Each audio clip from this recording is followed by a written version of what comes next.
Qué alegría saludaros, queridos amigos, hermanos, para juntos un día más estudiar la palabra del Señor. Les cuento que estamos estudiando un libro maravilloso, la carta de Apocalipsis o el libro de Apocalipsis, una revelación de Cristo a través de Juan para nosotros hoy. Este, en el capítulo número 5, el capítulo del video anterior, nosotros miramos la entronización de Cristo, es decir, cuando Cristo asciende al cielo, Juan mira esa visión y es entronizado por todo lo que son los seres creados, por todas las criaturas. Eh, Allí mismo Juan había mencionado de que este libro tenía 7 sellos. Esos 7 sellos que no vimos en el capítulo anterior, porque Juan no los explicó en el capítulo anterior, Juan los explica en el capítulo número 6, que es parte de la misma perícopa o del mismo contexto del capítulo número 4, 5, 6, 7 y llega hasta el 8. Dicho sea de paso, en el capítulo número 8 estudiaremos el sello número 7. Hoy día vamos a estudiar solamente 6 sellos. Iniciemos con el sello número 1. Dice: entonces vi que el Cordero abrió uno de los sellos y oí a uno de los 4 seres vivientes decir a grande voz, como, como de un trueno: ven. Miré y vi un caballo blanco. El que lo montaba tenía un arco y le fue dado una corona y salió venciendo y para vencer. Los caballos, pues, el profeta o el Señor utiliza para ilustrar al profeta, como se ha ilustrado siempre a través de la historia de la humanidad, una guerra. Cuando había un caballo, era porque había una guerra. Cuando había un caballo, una espada y un arco, esa persona estaba yendo para la guerra. Juan está viendo una visión. Jesucristo siendo entronizado en el cielo. El Señor, a través de este caballo, quiere mostrar que la guerra del gran conflicto no ha terminado, que la iglesia que queda aquí en la tierra debe aún de padecer por circunstancias terribles y debe de avanzar en la predicación del Evangelio. Este caballo puede ser identificado como la iglesia del primer siglo o del primer periodo de tiempo de la iglesia. Cuando hablamos de la iglesia nos referimos a los seres humanos que sirvieron a Dios con fidelidad en ese tiempo. No hablamos de una estructura cuadrada, hablamos de personas, de seres humanos. Ahora, ¿qué sucedió acá?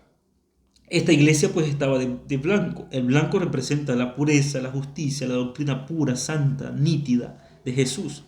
Y es interesante ver que la iglesia en este periodo de tiempo fue el momento cuando la iglesia recibió la plenitud del Espíritu Santo. No hubo un momento mejor en que la iglesia pudiese estar, tanto antes de Cristo como después de Cristo, como este.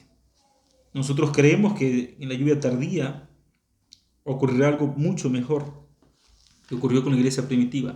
Pero aquí fue el mejor éxtasis de la iglesia, porque mientras Cristo está siendo entronizado en el reino de los cielos, el descenso del Espíritu Santo está cayendo como lluvia temprana sobre los hijos de Dios para que predicasen con poder la palabra del Señor.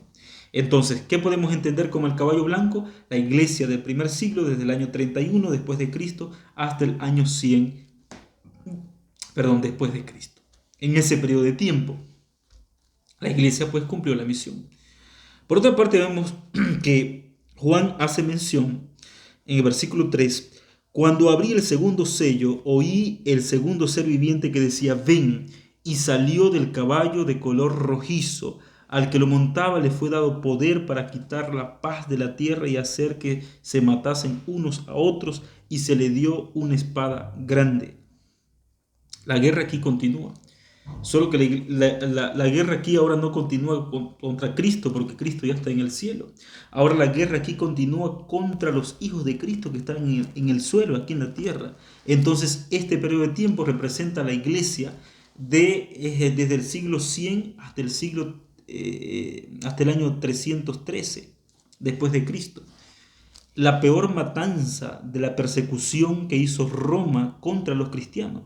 El cristianismo no era una organización legal, así que todo aquel que profesaba ser creyente de Cristo era perseguido, era masacrado, era asesinado, era llevado a las diferentes formas de tortura que tenía la grande Roma, que con el tiempo se convierte en esa Roma papal. Entonces, entendamos la sangre y el caballo rojo como un ejemplo, un símbolo de sangre, de derramamiento de sangre, pero también al mismo tiempo como símbolo de una iglesia que ya dejó de ser pura y comenzó a opacarse. Porque justamente en este periodo de tiempo empieza a ingresar a la iglesia o al cristianismo la política. Y un grande hombre, emperador, conocido como, ya lo hemos mencionado en capítulos anteriores, Constantinopla, Constantino el Grande, entra a la iglesia siendo un gran político para empezar a ejercer liderazgo sobre ella. Mira lo que dice el versículo número 5. Cuando se abrió el tercer sello, oí al tercer ser viviente que decía: ven. Miré y vi un caballo negro, el que lo montaba. Mira esto. El caballo negro, miramos un caballo blanco, miramos un caballo rojo y ahora miramos un caballo negro. Empezando de lo perfecto, viene una gran persecución y la iglesia termina en la peor oscuridad de la historia. El peor periodo oscurantísimo que vivió la iglesia fue justamente en este periodo, que inicia en el año 313 hasta el 538. Cuando la iglesia fue perseguida, a pesar de su persecución, se mantuvo fiel a Dios. Pero cuando la iglesia se mezcla la política con la religión, automáticamente se torna en un caballo negro. Mira lo que dice el texto bíblico. Cuando se abrió el tercer sello, oí al tercer ser viviente que decía: ven. Miré y vi un caballo negro. El que lo montaba tenía una balanza en la mano, y oí una grande voz en medio de los 4 seres vivientes que decía: 2 libras de trigo por 1 denario y 6 libras de cebada por 1 denario, pero no dañes el aceite y el vino. No me voy a detener a esto, pero estos eran asuntos de consumos diarios que utilizaba el pueblo para aquel entonces, antes de la época de Juan. Y lo que el Apocalipsis quiere ilustrar aquí es la crisis espiritual que está viviendo la iglesia, o que estaba viviendo la iglesia en ese periodo de tiempo. La política se había mezclado con la religión, y así como el profeta trata de describir la grande crisis literal, esto sirve para explicar la grande crisis espiritual que estaba viviendo el cristianismo. El cristianismo estaba pasando por un periodo, un periodo muy oscuro, podríamos decir un periodo negro, porque la doctrina había sido pisoteada, la Biblia había sido abandonada, el discernimiento espiritual había sido colocado a un lado y ahora solamente estaba gobernando Roma dentro de la iglesia, pero no con las costumbres bíblicas, no con la palabra del Señor, no con la doctrina de los apóstoles, no con el mandamiento bíblico, no con la palabra pura de Cristo, sino con la cultura, con la costumbre, con las tradiciones de Roma papal. Roma papal se introduce en la iglesia y ahora los papas empiezan a enseñar herejías, mentiras, engaños. Por eso entonces en este periodo de tiempo la iglesia cristiana es ilustrada como un caballo negro. Versículo 7. Cuando se abrió el cuarto sello, oí la voz del cuarto ser viviente que decía: ven. Miré y vi un caballo amarillo. El que lo montaba tenía por nombre Muerte y el Hades lo seguía. Aquí la iglesia llega en el año 538, en este periodo de tiempo. El amarillo, según el Apocalipsis, es sinónimo de muerte. Aquí empieza la gran maldita Inquisición, conocida por la historia universal como la Santa Inquisición. Y aquí ahora Roma papal se entroniza para perseguir a la iglesia y ejecutar, asesinar, destruir, eliminar, aniquilar a todos aquellos que guardaban la ley, la palabra del Señor, los mandamientos y la doctrina de los apóstoles. Es decir, un periodo oscuro para convertirse ahora en un periodo mucho más oscuro. Porque ahora la iglesia no solamente había sido contaminada, sino que los que guardaban la verdadera palabra del Señor eran aniquilados y asesinados tal cual como lo fueron en los inicios de la iglesia primitiva. Dice: y le fue dada potestad sobre la 4ª parte de la tierra para matar con espada, con hambre, con mortandad y con las fieras de la tierra. Y esto se cumplió desde una perspectiva simbólica y literal.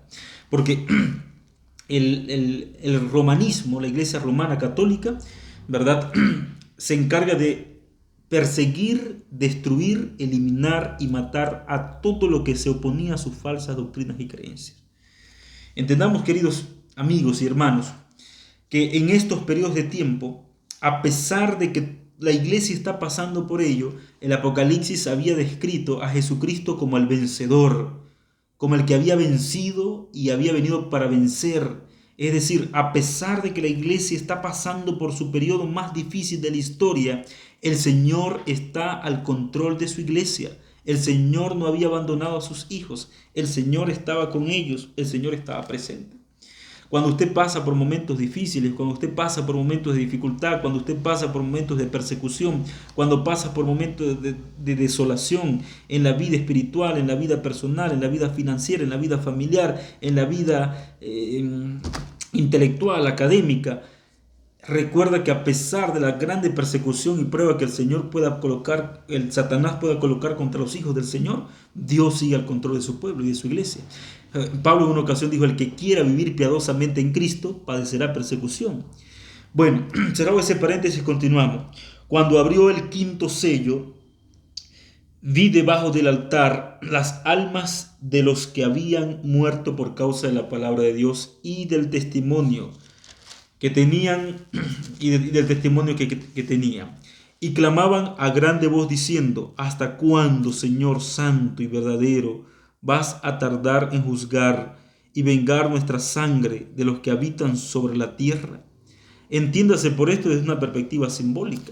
No necesariamente, usted recuerda el texto de allá del Génesis cuando Caín mata a Abel, y el texto dice: y la sangre de él clama por ti. No era la sangre de Caín que estaba clamando. Aquí la sangre de los profetas está clamando, pero también desde una perspectiva simbólica. Clamaban diciendo: ¿hasta cuándo, Señor? Y mira lo que le dice el Señor. Entonces se les dieron vestiduras blancas y se les dijo que descansaran todavía un poco de tiempo hasta que se completara el número de sus consiervos y de sus hermanos que también habían de ser muertos como ellos. En otras palabras, la persecución no había terminado.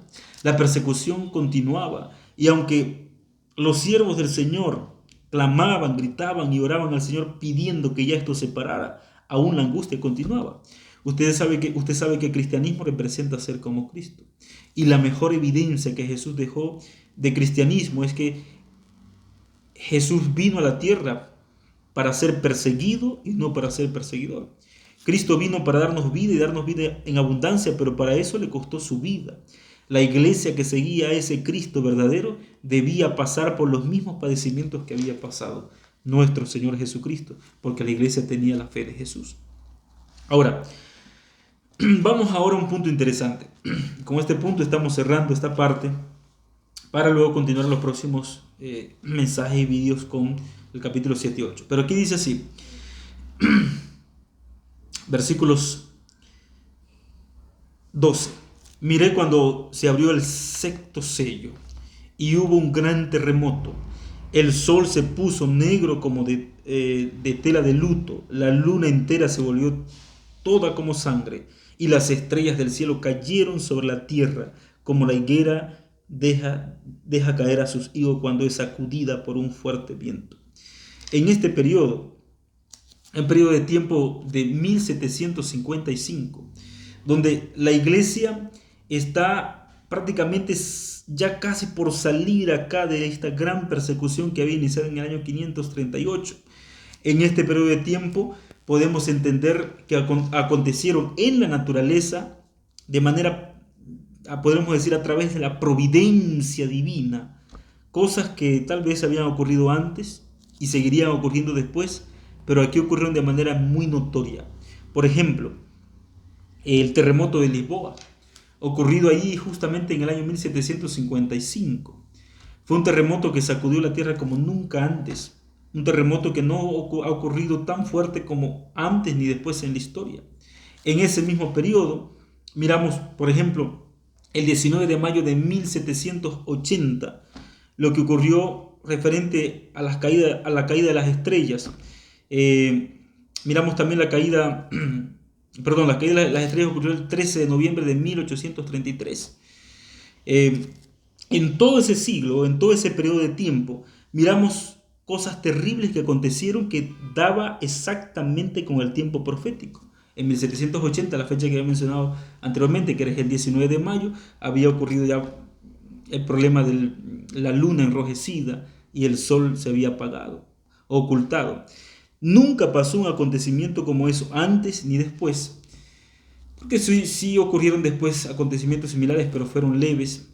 Tal vez habían ocurrido acontecimientos antes, pero habían sido leves. Pero aquí ocurrió con mucha fuerza, justamente cuando se habla de este sello o de este periodo de tiempo. Yo creo que no haya sido casualidad. Entonces Dios estaba guiando a su pueblo a través de la historia y las profecías se iban cumpliendo. El texto bíblico sigue diciendo, el sol se puso negro como de tela de luto, la luna entera se volvió como de sangre y las estrellas del cielo cayeron sobre la tierra. Cuando la higuera dejó de caer sus higos, como la higuera deja caer sus higos cuando es sacudida por un fuerte viento. El versículo 14. El cielo se replegó como un pergamino y se enrolló, y todo monte y toda isla fueron removidas de sus lugares. Los reyes de la tierra y los grandes y los ricos y los capitanes y los poderosos, todos esclavos y libres, se escondieron en las cuevas delante de las peñas de los montes y decían los unos a los otros, cae sobre nosotros y escóndenos del rostro de aquel que está sentado sobre el trono y de la ira del Cordero, porque el gran día de su ira ha llegado, y ¿quién podrá someterse en pie? Tenemos que entender entonces que en este sello, el sello número 6, entra el periodo del tiempo del fin. Después de este sello, el último sello que estudiaremos en el capítulo número 8 será la vuelta de Cristo Jesús, el regreso de Cristo Jesús.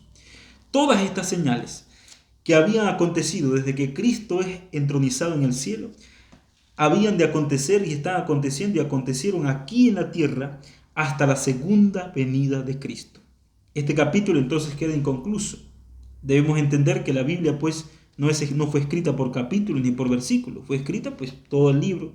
Y a veces para entenderla tienes que leerte todo el libro, y a veces no basta leer todo el libro, hay que leer toda la Biblia, porque los versículos se entrelazan y se conectan entre sí. Queridos hermanos y amigos, vamos a continuar el día de mañana. En el capítulo 7 se abre un paréntesis a esta visión que Juan está viendo y se continúa hablando de este mismo contexto en el capítulo número 8. Dios te bendiga, te envío un grande abrazo. Recuerda, Dios ha estado al control de su historia, tanto en el pasado, en la historia, como en el presente y como en el futuro. Y así como el Señor ha conducido a su iglesia, vendrá por segunda vez para seguir siendo un Cristo que vino venciendo y para vencer. Gracias, Padre, por tu santa palabra.